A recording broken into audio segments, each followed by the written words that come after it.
Uma boa noite para você. Estamos juntos aqui no Instantenews.1 para mais um Papo da Madrugada. E para esse bate-papo semanal, que acontece sempre nas madrugadas de sexta para sábado, está aqui com a gente o Marcelo Campos. E aí, Marcelo, tudo bem?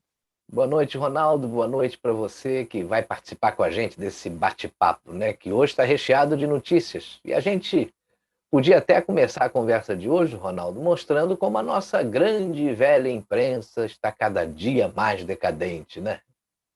Pois é, esse vai ser um bom começo mesmo, né? Veja que essa semana o Diogo Mainardi, do grupo antagonista Cruzoé Mamata Connection, pediu demissão da TV Cultura, né? Ele tinha recebido do governo Dória a quantia de 8 milhões de reais para apresentar o programa Manhattan Connection, depois que foram saídos do Grupo Globo.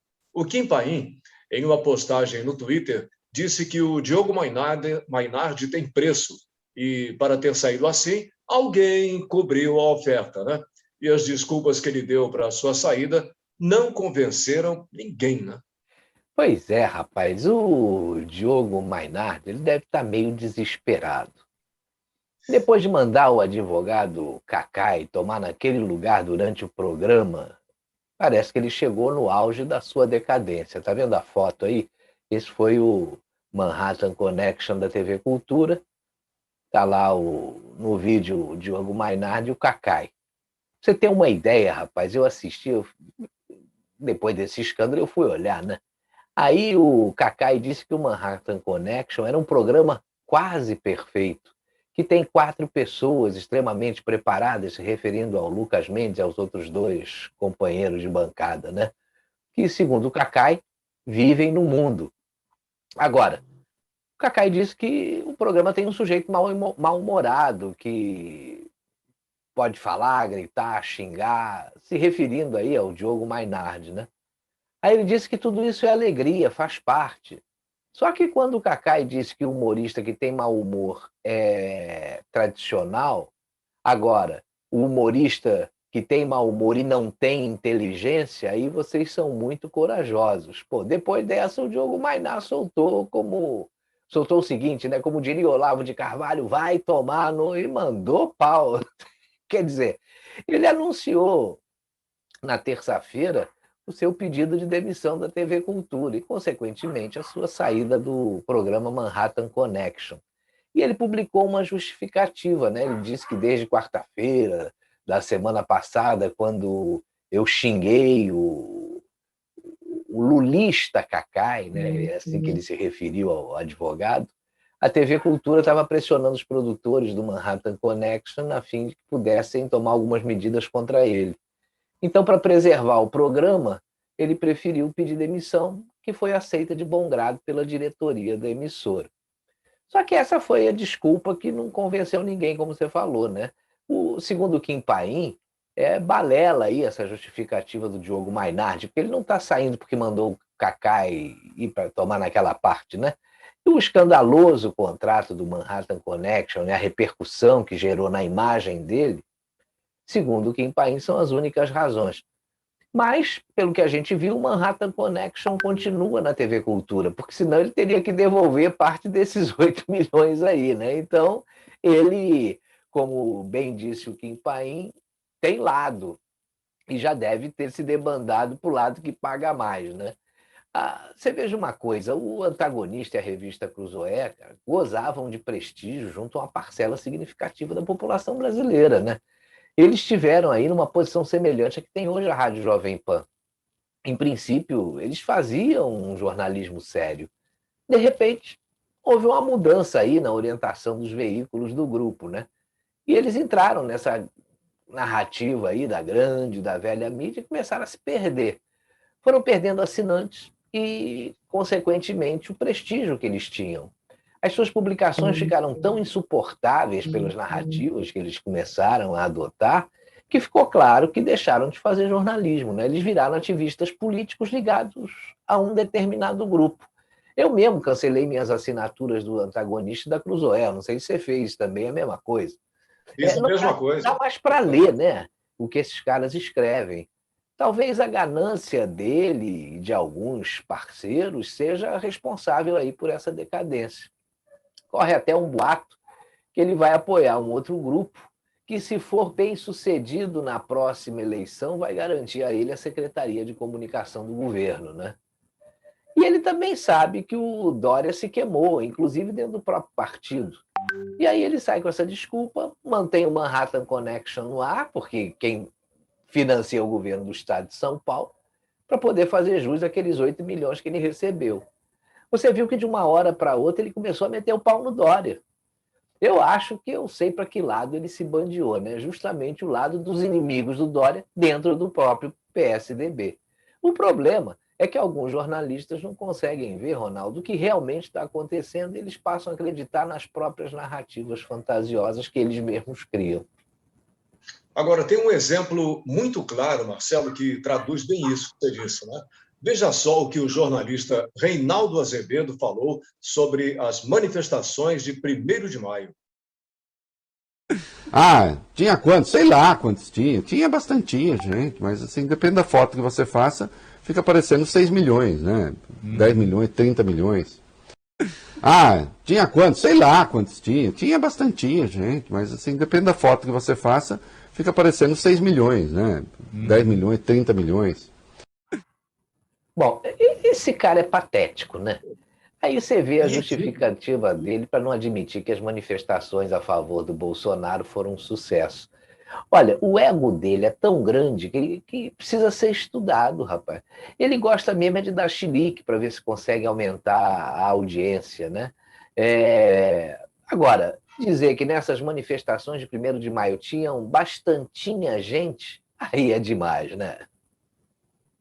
Mas tem uma aqui, Marcelo, que mostra mesmo a decadência do jornalismo do Grupo Globo, né? Veja que a Globoplay está fazendo uma promoção para quem mora nos Estados Unidos. Ela está oferecendo a Globo News de graça, e só que parece que ninguém quer assistir as mentiras que eles contam, né? A casa caiu para eles. Veja só. Bom, olha aqui, eu tava me preparando para dormir, tava na cama, dando uma última olhadinha no Facebook, nos posts da galera. Aí me aparece essa propaganda aqui, cara. Dá uma olhada. Globoplay, Globo News ao vivo para você que está nos Estados Unidos com acesso liberado para não assinantes. Quer dizer, os caras tentando empurrar de graça o canal deles aqui pra gente, né? Agora, meu, olha só os comentários. Dá uma olhada nos comentários da galera. Olha aqui. Aqui a gente trabalha, não tem tempo para TV. Ainda mais tratando de um canal que, bom, deixa pra lá, próximo. Informações manipuladas e mentirosas? Não quero, muito obrigada. Infelizmente vejo com tristeza a manipulação da informação. A forma é tão assintosa que mesmo não querendo ver, você percebe nitidamente. Lamento, pois seria muito bom ter um canal de notícias de TV aberto aqui no Brasil. Aqui, prefiro o jornal Rede TV imparcial. Nem de graça entra aqui em casa, Deus nos livre. Informações sempre contra o Brasil, digo não. Outros canais mostram a verdade dos fatos e não o que convém para desacreditar o governo. Digo não a mentiras e manipulação global. Não obrigado, quero estar informada, não desinformada. Minha escolha vai ser continuar tendo raciocínio sem contaminação. Globo, não te quero aqui nem de graça. Olha isso, cara. Olha aqui, not even for free. Alguém escreveu em inglês aqui, ó. Só que não, né? A Globo não sabe dar notícias mais. No thanks, ECA. Olha aqui, ó. Informação manipular tendenciosa sempre contra o Brasil. Aqui, ó. Globo lixo, Globo lixo, Globo lixo. Todos os comentários aqui. Olha aqui, ó. Mora em Nova York. Globo lixo, nem pensaram. O cara com a foto do Bolsonaro no perfil, né? Mano, olha isso. Pra quem não tem problema na vida e quer só assistir esse lixo. 6 anos sem ver esse lixo, uma das piores drogas que uma pessoa pode usar. Olha aqui, manipuladores canalhas, suas informações de nada valem. Quer dizer, meu, nem de graça a galera quer. Cara, acabou pra Globo, meu. Acabou pra Globo. Os caras conseguiram se queimar de um jeito, velho. De um jeito. Acabou pra eles, velho. Nem de graça a galera quer aqui. Você vê, eles estão aí espalhando o veneninho deles aí no Brasil, ó, dá com pau, e tentam fazer o trabalho de desinformação aqui fora também. Fazendo o quê? Empurrando de graça o lixo dele para as pessoas aqui. Mas nem de graça o povo quer, cara. Acabou pra Globo, meu. Acabou pra eles. Já era. Só eles não viram que não tem mais crédito em lugar nenhum, né, Ronaldo? A decadência do jornalismo deles é tão evidente que nem de graça o pessoal aceita mais. Eles estão pagando por tudo que fizeram de mal para o país, né? Esse é o preço de quem deforma em vez de informar. Eu recebi um vídeo no meu WhatsApp de um sujeito simples. Pelas características dele, deve ser do sul do país. Mas ele fez uma análise, ele faz nesse vídeo uma análise da herança que o Lula nos deixou tão boa, mas tão boa, que eu trouxe aqui para a gente ver. Mostra aí. Vamos lá. Por que dizem que o Lula deu o maior golpe da história da humanidade? Por causa disso aqui, títulos da dívida pública. Na época que ele era presidente, ele emitiu 700 bilhões de títulos da dívida pública. O que é títulos da dívida pública? De uma maneira bem simples, explicando de maneira bem simples, seria como se o gerente do teu banco fizesse um empréstimo em teu nome, pegasse esse dinheiro para distribuir entre os companheiros dele e deixasse as prestações para você pagar. O governo faz um empréstimo e deixa para o povo pagar no futuro. Para que ele conseguisse, ele precisava da autorização do Congresso. O presidente sozinho não pode fazer isso, ele precisa da autorização do Congresso. Então, por isso, ele criou um mensalão, para garantir, para pagar o deputado que não tivesse de acordo com ele, que autorizasse esse empréstimo. E ele usou esse empréstimo via BNDES para financiar as campeãs nacionais, OLX, JBS, e por aí vai. Ainda usou o BNDES Participação e obrigou o BNDES Participação a comprar títulos dessas empresas, elevando a dívida para 1,2 trilhões de reais. Para que ninguém desconfiasse, o governo só está financiando grandes empresas, ele criou o programa Minha Casa Minha Vida, o Tratorzinho do Mais Alimentos e por aí vai. Então, todo esse pessoal, todas as pessoas mais simples também tiveram acesso ao financiamento com juros subsidiados. Então todo mundo ficou quietinho. Agora você que tem o financiamento da Minha Casa Minha Vida, você está pagando suas prestações. Você que tem o Tratorzinho do Mais Alimentos está pagando suas prestações. Pergunta se esse pessoal aqui pagou. Quase ninguém. Por isso que a dívida pública saltou de 2008 de 1,4 trilhões, de 56% do PIB, em 2018 para 5,13 trilhões, que significa 90% do PIB brasileiro. Para que esse golpe todo não fosse descoberto, era fundamental que ele fizesse a sucessora. Por isso que ele insistiu tanto e gastou tanto dinheiro para colocar a Dilma como presidente, para que isso aqui não fosse descoberto, né?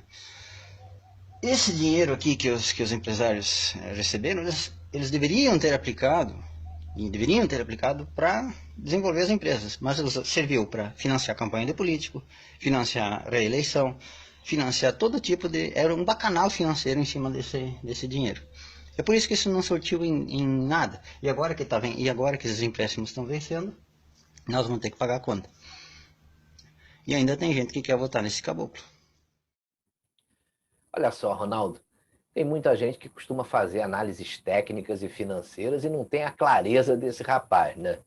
Você vê que não precisa estudar no MIT, na FGV, em Harvard, em Oxford, na Unicamp ou na UFRJ para ser claro e objetivo. Parabéns para ele. Esse aí tá melhor que os analistas da Globo, viu? Tem mensagem que eu recebi também no WhatsApp que dizia o seguinte: para quem tem memória curta, e mostra as capas da revista Veja que fazem referência ao governo Lula. Vamos a elas aqui. 8 de janeiro de 2003, está aí a capa, né? Lula de mel. A partir de agora começa a cobrança. Tem mais. 15 de janeiro de 2003. Trapalhadas da decolagem. O show de factoides no começo do governo Lula. 20 de agosto de 2003, Lula, a primeira entrevista à Veja, né? Quem apostar contra o Palocci vai perder, disse ele, né? Tem aqui também, 10 de setembro de 2003, o PT infiltra a máquina administrativa do Estado com seus militantes e cai na velha ilusão de que, ao perseguir seus objetivos partidários, está servindo o país. Brasília da fantasia. Bom isso, hein? 25 de fevereiro de 2004, aqui o Vale Tudo do PT. Um ex-diretor da Loteria Gaúcha conta como foi pressionado a intermediar encontros de empresários do jogo com políticos do PT em busca do dinheiro para o Caixa 2, né, da campanha de 2002. Brincadeira, né? 10 de março de 2004. Olha ele aí. Não vou sair do governo. José Dirceu fala, veja. Mas aqui, 31 de março de 2004, como sair dessa? Abrimos a caixa preta do Provão. Os melhores cursos, tá uma loucura aqui. Com seu governo paralisado, Lula cai nas pesquisas e ainda tem de carregar o peso morto do homem forte do Planalto. Zé Dirceu, né? 11 de agosto de 2004. Em Salvação, denúncias contra Henrique Meirelles. Por que o governo do PT não abandona o presidente do BC aos tubarões? Vamos lá. 18 de agosto de 2004, a tentação autoritária. As investidas do governo do PT para vigiar e controlar a imprensa, a televisão e a cultura. 26 de janeiro de 2005, o PT deixou o Brasil mais burro.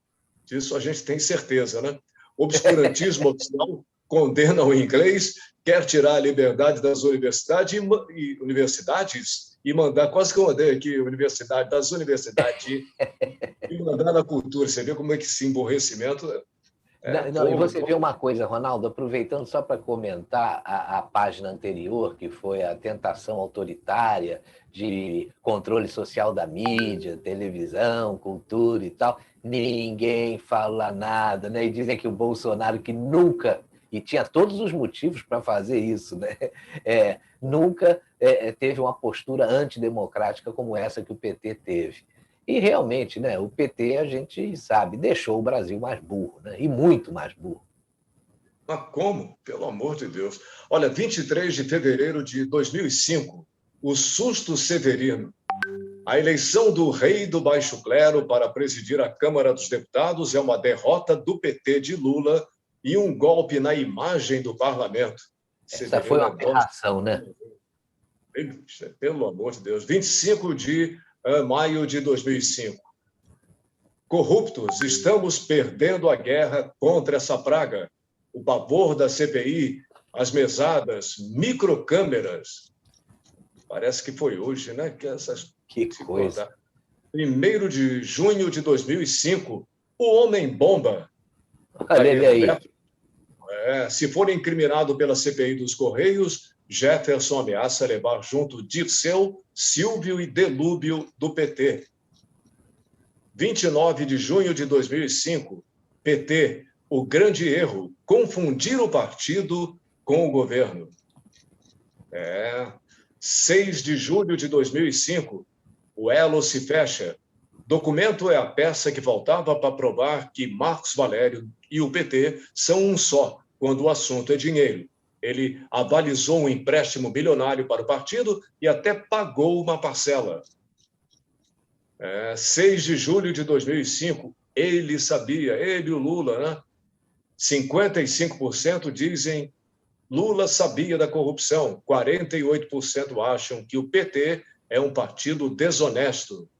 Só acham, né? A gente tem certeza. Ainda tem um flagrante lá do dirigente do PT que fez com $100 mil na cueca. Dinheiro cheiroso, né? Agora, 27 de julho de 2005, tá aí. A história secreta de como Marcos Valério, colocou o PT na roda ali e o dinheiro rolando, né? 3 de agosto de 2005, o risco Dirceu. Os recados ameaçadores que ele manda ao governo. Seu secretário particular foi autorizado a sacar dinheiro de uma conta de Valério. Ele continua ameaçando, né? E livre, né? Pior que é isso. Hein? Continua ameaçando e livre, que é o pior, né?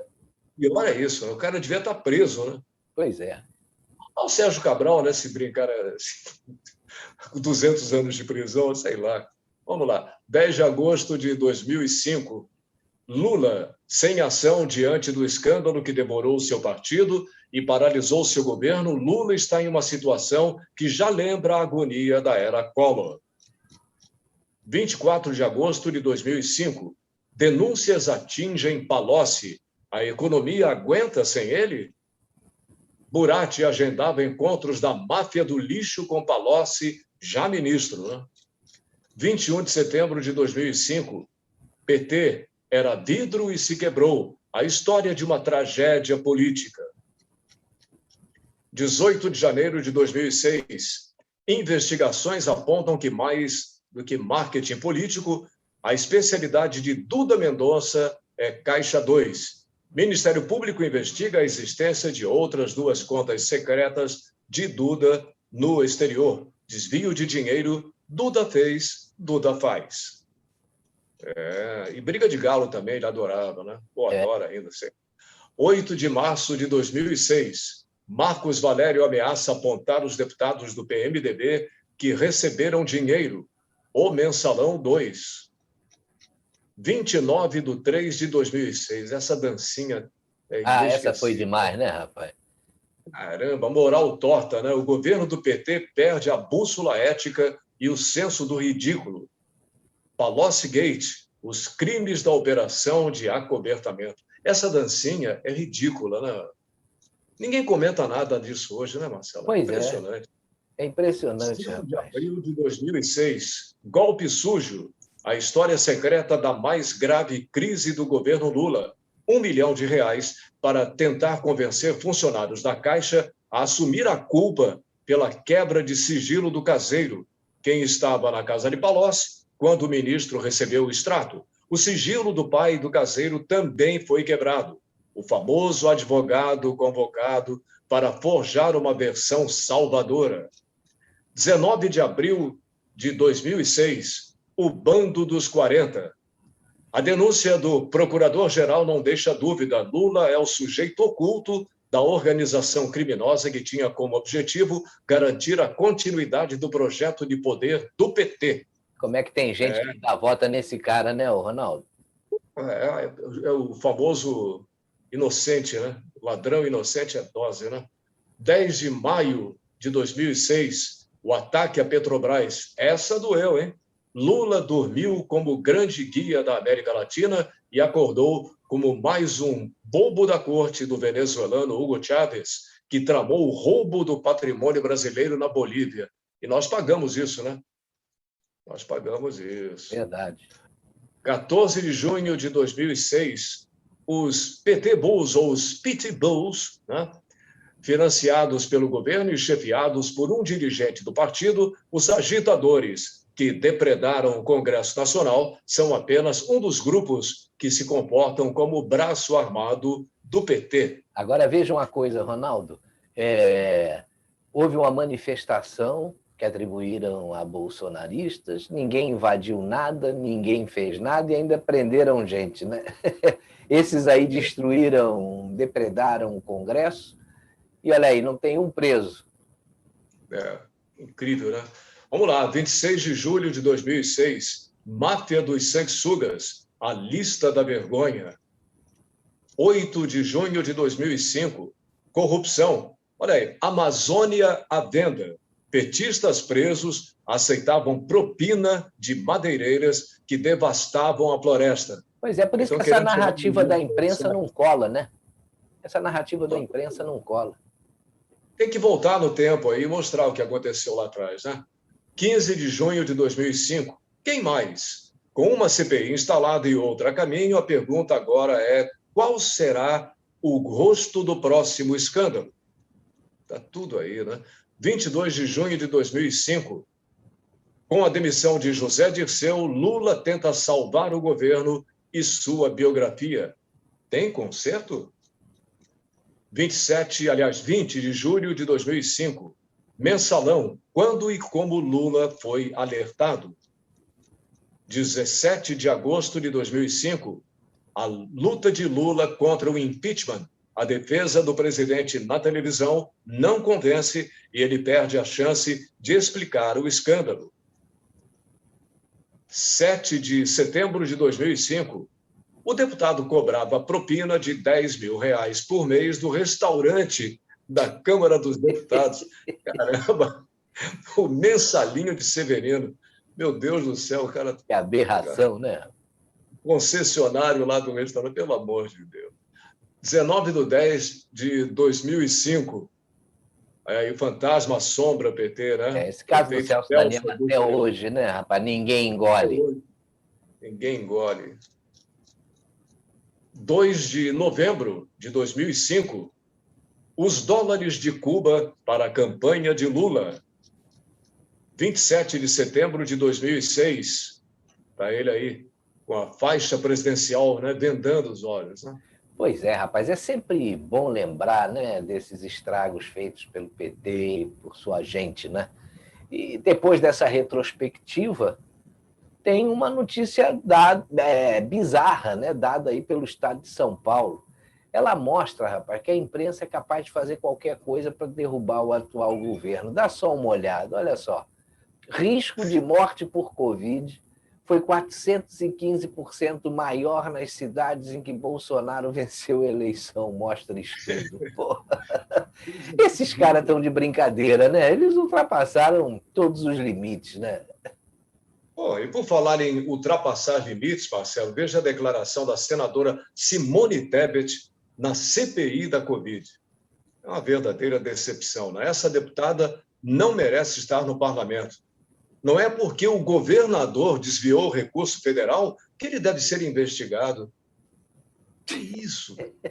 Olha, então será por qual motivo, né, um governador deve ser investigado? Essa senadora quis dar uma despertinha e se deu mal com a sua declaração, viu? Segundo a deputada Carla Zambelli, ela fica tentando proteger os governadores e ainda usa a questão do gênero para furar fila na hora das perguntas. Olha que ela nem faz parte da comissão. O presidente da CPI permitiu que, embora nenhuma mulher participasse da comissão parlamentar de inquérito, ele abriria espaço para representantes da bancada feminina e tal. E querem tirar vantagens em cima disso. Essa CPI é um circo, né? É um circo. Está querendo aparecer. Tem eleições aí daqui a pouco, né? Bom, essa semana os depoimentos dos ex-ministros Mandetta e Tais, né, e do atual ministro da Saúde, Marcelo Queiroga, devem ter frustrado, né, o trio Ternura na CPI.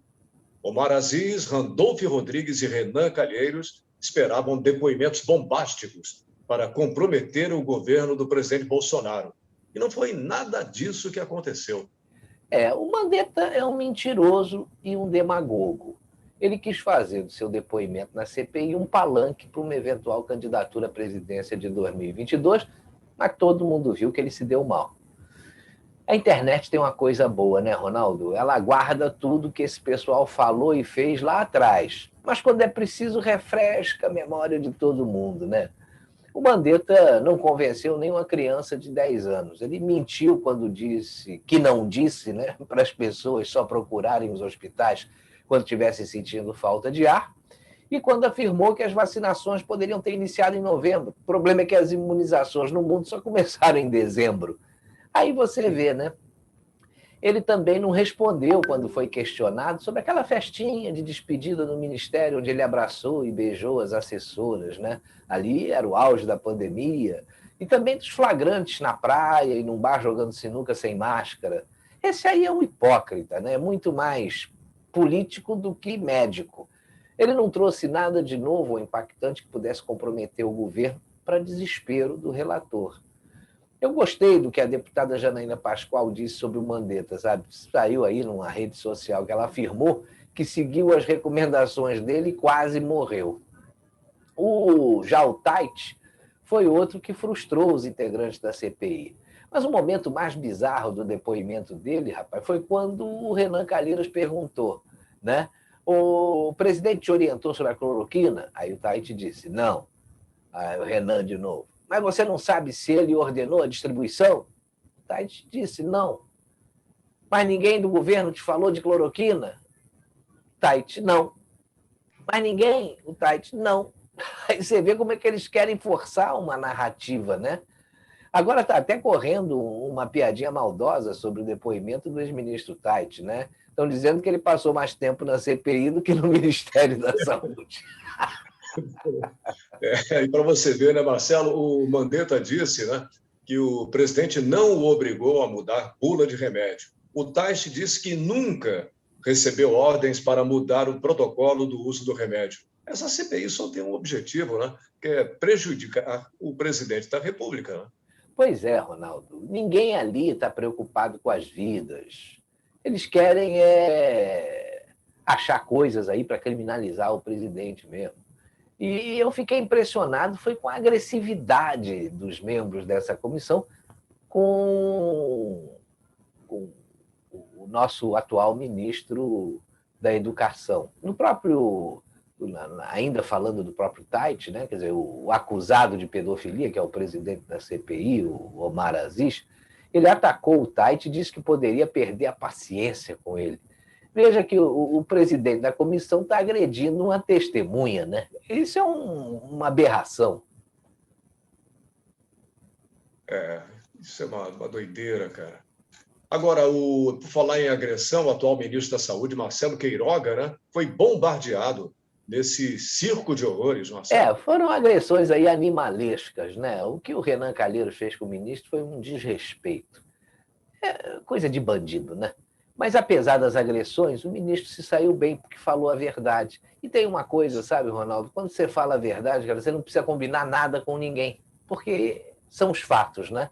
E é isso que está irritando os comandantes dessa CPI, que já nasceu com o relatório final pronto. Só o que a gente está vendo aí é só espetáculo bizarro desse circo de horrores, não é nada. É verdade. Agora, Arthur Lira cria a comissão para analisar PEC de Bia Kicis sobre voto impresso e o ministro Barroso da chilique. O ministro Luiz Roberto Barroso, né, presidente do Tribunal Superior Eleitoral, voltou a criticar nessa quarta-feira, dia 5, a possibilidade do voto auditável no Brasil. Barroso disse que a medida iria criar o caos em um sistema que, segundo ele, funciona bem. Essa resistência ao voto auditável me deixa com a pulga atrás da orelha, sabe? Olha só esse post que foi publicado, né? Barroso volta a atacar possibilidade de voto auditável, vai criar o caos e tal. Ele deu uma entrevista logo para quem? Para a Globo News, né? Onde afirmou que, caso a PEC do voto auditável seja aprovado, o país terá um desejo imenso de judicialização do resultado eleitoral. Segundo Barroso, ele disse que o voto impresso vai permitir que cada candidato que queira questionar o resultado vai pedir conferência de votos. Vai contratar os melhores advogados eleitorais do país para buscar nulidade, alguma inconsistência, vai querer questionar oficialmente o resultado das eleições, e, segundo ele, aí a gente vai ter mais um nível de judicialização no país, que vai ser o resultado das eleições, também vai ser produto de uma decisão judicial. Parece que ele não quer ter trabalho, né? Porque se o voto impresso auditável for implantado, pode-se chegar a um consenso para que fiquem claras as situações em que o candidato pode solicitar a conferência. Aliás, isso não é nem para o candidato, isso é uma garantia para o eleitor, né? Que ele vota na máquina, recebe o papelzinho, viu lá, o meu voto está aqui, está registrado, beleza. Parece que isso aí é meio... Isso é maluquice, rapaz. Isso aí é segurança, rapaz. O Brasil é um dos poucos países que utiliza urna eletrônica, né? Já foi comprovado que elas têm uma certa vulnerabilidade. Até o Paraguai, que adotou urna eletrônica, adotou agora a urna eletrônica com voto impresso. Por que o Barroso tem essa resistência? Ele me parece um pouco ingênuo quando diz que as urnas são seguras. Isso é o que ele acha, né? Só que ele deve estar pensando que é Deus, e não é. Ele vai ter que cumprir o que o Congresso decidir, ponto final. Agora, tem uma questão que me deixa uma dúvida, que se o ministro é ignorante ou age de má fé. O ministro fez uma comparação com as últimas eleições nos Estados Unidos. Ele disse que o presidente Trump, que inspira muitos dos que questionam aqui as nossas urnas, né, entrou com mais de 50 ações judiciais e nenhum juiz deu cautelar nem determinou a suspensão da contagem ou o que fosse. Só que o Barroso, ele não mencionou que o Senado do Arizona iniciou, mês passado, uma auditoria de mais de 2 milhões de votos das eleições de 2020 no condado de Maricopa, que é o maior do estado. Trata-se aí de uma auditoria ampla e detalhada, com testagem de urna eletrônica, verificação de cédula, busca por violações de tecnologia aí da informação e até recontagem manual dos votos. Quer dizer, o canal Terça Livre consultou aí um analista político chamado Carlos Dias, e ele acha que as declarações de Barroso podem ser interpretadas como uma sinalização ao legislativo.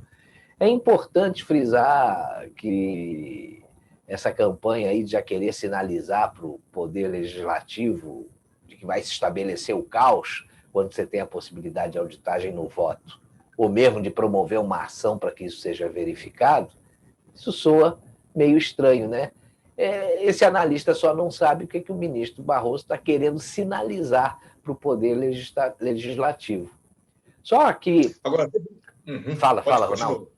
Não, vai, continua. Não, só que hoje parece que o STF está começando a pensar na possibilidade de encampar aí o voto auditável para não ter atrito com o Bolsonaro. A notícia saiu na noite dessa sexta-feira, né?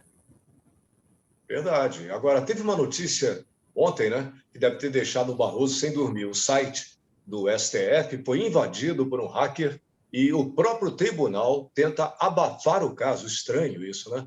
Veja que se o próprio site do tribunal foi invadido, qual a confiabilidade que você tem nessas urnas eletrônicas e nesse sistema que apura os votos, né? Pois é, rapaz, o voto impresso auditável é uma garantia de que a gente vai ter apuração séria. O Barroso vive dizendo que nós temos as melhores urnas eletrônicas do mundo, que são extremamente confiáveis. Eu só gostaria, Ronaldo, que ele me respondesse por que até hoje ninguém usou ou copiou o nosso sistema. Ele não entende nada de informática e fica falando besteira. Lembra daquela história de inteligência artificial aí, quando deu uma pane aí nos computadores durante a apuração das últimas eleições aí? O que está faltando no STF é inteligência, rapaz. Uma invasão dessas é um caso de segurança nacional. Você imagina informação sobre processos que estão na corte, se forem vazadas ou então alteradas. Pô, isso é muito sério. O fato deles não esclarecerem a forma da invasão dificulta a apuração e deixa todo mundo vulnerável, inclusive outros setores da administração pública. Eu estou achando até que essa conclusão do STF, eu não tinha nem pensado nisso, agora que você falou, essa conclusão do STF, essa possibilidade de encampar aí o voto auditável, deve ser por causa dessa invasão que aconteceu hoje aí, eles não sabem nem o que vão fazer. E aí eu te digo, mais uma vez, a gente sabe que não pode deixar de dar razão ao presidente, né? Quando ele chega e publica um post como esse aqui, ó, sem voto impresso não vai ter eleição em 2022. Ele jogou pesado. E eu acho que agora o STF está dando uma recuada aí, né? Porque estava demais, Agora, a verdade, Marcelo, é que batem no presidente e parece que ele só se fortalece, né? Essa semana saiu o resultado de mais uma pesquisa e o Bolsonaro lidera a pesquisa eleitoral para 2022 em todos os cenários.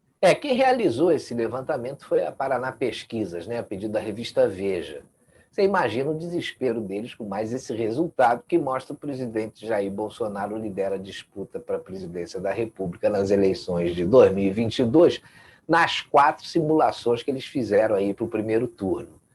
De acordo com o levantamento, Bolsonaro aparece em primeiro com 32,7% dos votos, Lula com 29,3%, o Ciro Gomes com 6,2%, Luciano Huck com 5,8%, o Sérgio Moro, que já disse que não vai disputar mais as eleições, também com 5,8%, João Dória com 3,6%, Mandetta com 1,4%, eu pulei aqui até o João Amoedo, que tem 2,6%, depois vem o Mandetta com 1,4%, e não responderam questionamento aí, somam os que não responderam 3,8%.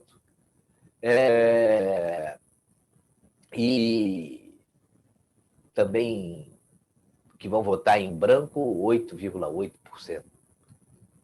Agora, numa eventual disputa pelo segundo turno entre Bolsonaro e Lula, a pesquisa mostra que o presidente tem 42,5% dos votos, enquanto Lula aparece com 39,8%. Eu custo acreditar, 39,8% votando Lula. Eu queria ver o Lula na rua, saindo como Pois sai o é. Bolsonaro. Né? Eu queria ver isso aí. Né? Numa suposta disputa com o Ciro Gomes, Bolsonaro, né, aparece com 43,4%, enquanto o coronel do PDT soma 35,3%. Se o segundo turno fosse com Dória, Bolsonaro teria 42,6% e o calça apertada 31,3%. Essas pessoas da esquerda e da oposição são muito burras, né? Como eles têm essa obsessão para derrubar o presidente, eles desferem ataques mentirosos que não têm sustentação nenhuma. Isso a população já percebeu. Com essas atitudes, eles só aumentam a popularidade do presidente. Eu estou começando a achar que essa CPI, no final, vai acabar fortalecendo ainda mais o Bolsonaro, viu? Pois é, e essa semana o ex-presidente americano Donald Trump lançou sua própria rede social. A plataforma chamada From the Desk of Donald J. Trump apresenta vídeos do ex-presidente e declarações que têm sido enviados por e-mail a seus seguidores. Está aqui, ó. Após ser banido do Facebook e Twitter, Trump lança sua própria rede social. O ex-presidente americano ele teve as suas contas suspensas no Facebook e no Instagram com a acusação de que ele incitou violência e levou a população a invadir o Capitólio em 6 de janeiro desse ano, né? Os administradores das redes sociais disseram que sempre trataram as retóricas inflamadas do Trump com uma leve repreensão. O Facebook e o Instagram, que ambos pertencem ao grupo do Facebook, né, silenciaram as contas do Trump no dia 7 de janeiro, dizendo que, na época, ele seria suspenso pelo menos até o final da sua presidência, que aconteceria em 20 de janeiro. Mas ele continuou com as contas suspensas e o bloqueio permaneceu.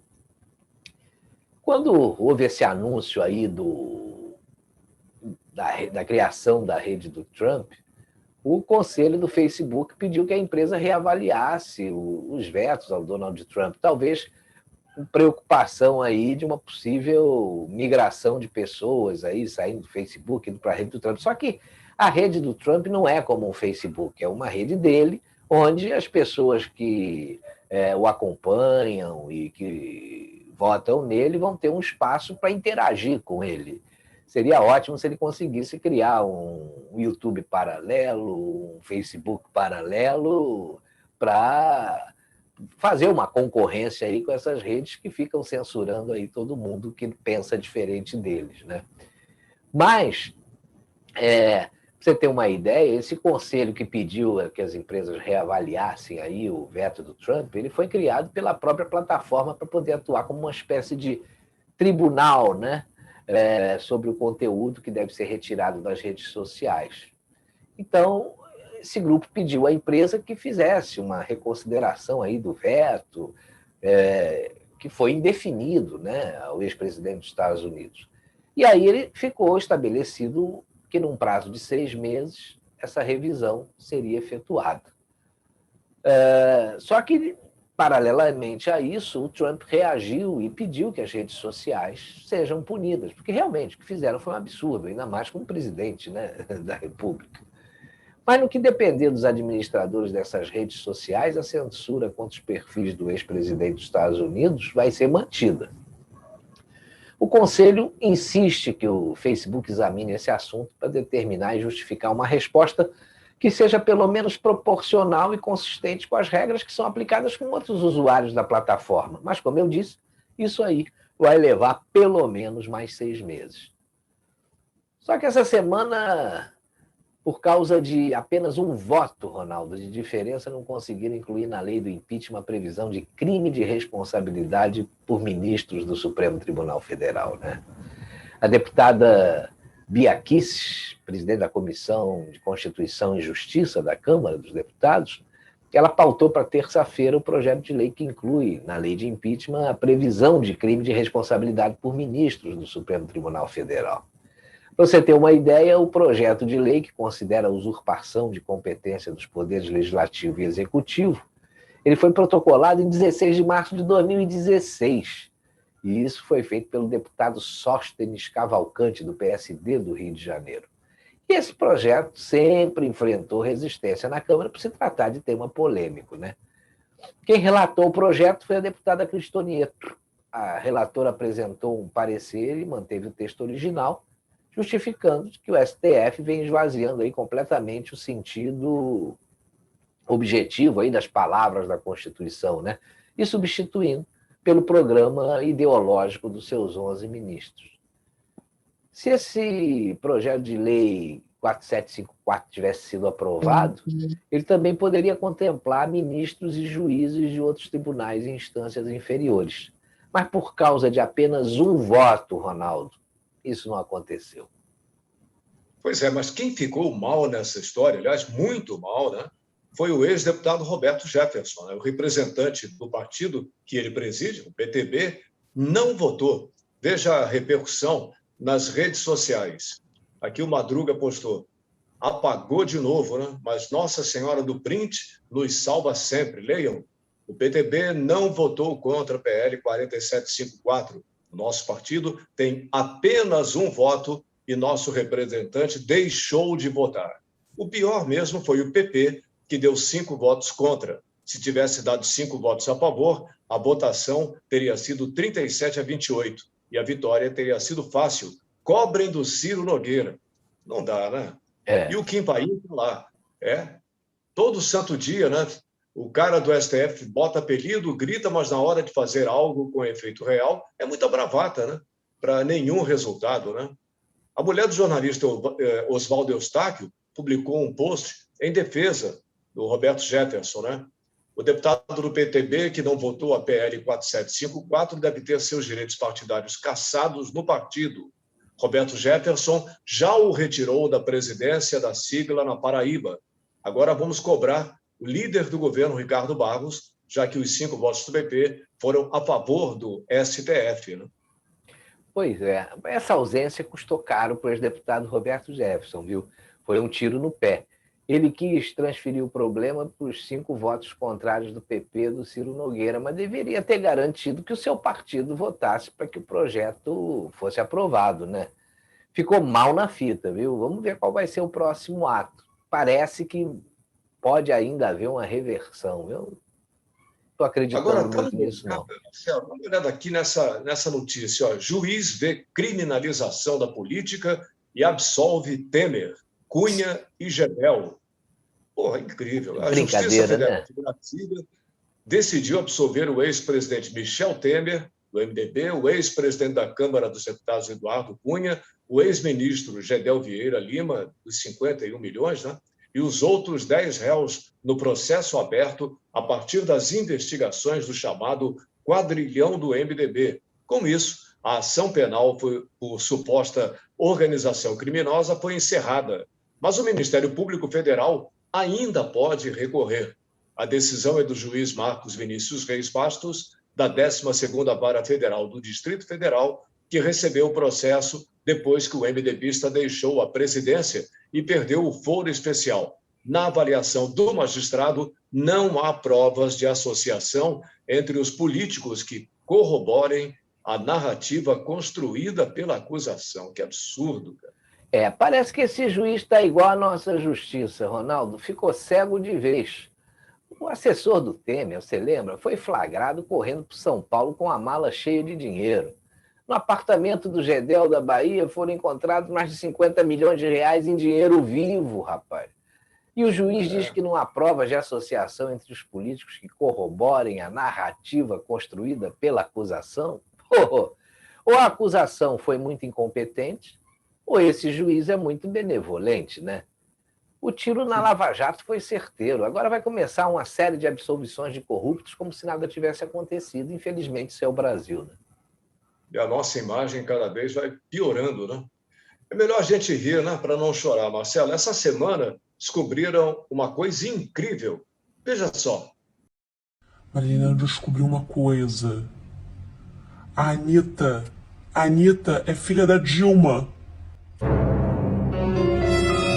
Então não adianta se o dólar vai baixar. Não adianta se a economia vai bem. Não adianta se vai ter mais emprego, mais isso, mais aquilo, se ninguém tiver oxigênio. Porque sem oxigênio, o dólar ele vai ficar ali sozinho voando, ó, vai todo mundo morrer sem oxigênio, entendeu? Então não adianta ter economia, não adianta ter o giro da cidade em torno da agropecuária, de não sei o que lá, e super bem, porque aí quando o oxigênio acabar, todo mundo morre. Acabou tudo. Só sobra o concreto, a parede, a casa, o dinheiro de papel. Nem internet vai ter, porque para a internet funcionar precisa de gente não vai ter mais. Todo mundo morreu. Realmente tinha que ser filha da Dilma, né? Não são parecidas, mas, pô... Fisicamente, né? Mas mentalmente são... Anitta, parece que trocou, o pessoal está dizendo que é Antanita. Pô, que coisa. Agora, teve esse flagrante aqui num chat de mensagens, olha só. Nossa, sinceramente, eu não esperava isso de você. Você disse que me amava. Aí o cara, eu estava bêbado, Aline. Bêbado? A gente namorou por 3 anos. É que eu bebia muito. Tem uma aqui ótima, olha. Veja o diálogo aqui entre um garçom que oferece uma taça de vinho para uma cliente e ela recusa, olha só. A senhora aceita um copo de vinho? Não, obrigado, faz mal para minhas pernas. Ah, elas doem ou incham? Não, elas se abrem. E tem essa aqui que eu recebi de um amigo, rapaz, que completou 65 anos. Olha, meu sonho na juventude, ser velho e rico. Metade eu já consegui. Agora, essa está muito boa, viu, Marcelo? Agora, mais para encerrar o programa de hoje, vamos ver um vídeo que comprova que rir é mais contagiante que o vírus, né?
É isso, Marcelo.